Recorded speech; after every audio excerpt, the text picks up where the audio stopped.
Hiya, this is my review of the Sevylor Madison Kayak. I just wanted to get something really just having a bit of an explore, just for leisurely use.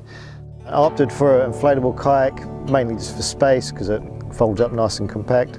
My main concerns were how safe were they, strong, and how easy were they to inflate and deflate.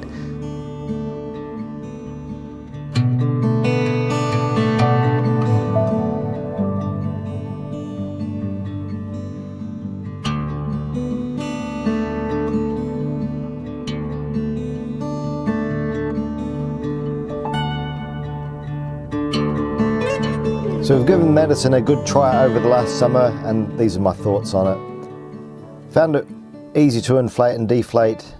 Takes about 10 minutes to set up with a foot pump and get out on the water, and it only takes a matter of minutes to deflate it.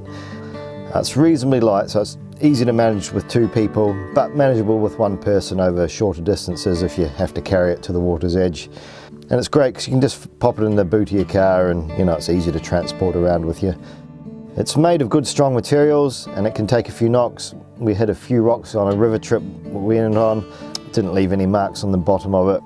Although I was probably a bit more wary of fallen branches and fallen trees and things like that than maybe what you would if you were in something with a hard shell. The only real downside is it takes quite a while to fully dry out. It took me about 5 days to get it fully dry, ready to store for over the winter. So aside from that, it's a great way to get out in the water to explore different places, have a bit of fun, see places you might not otherwise see. So I'd recommend it if that's what you're after. Thanks for watching my quick and simple review on the Madison Kayak. If you want to see some more kayaking footage and some lovely British countryside, keep watching.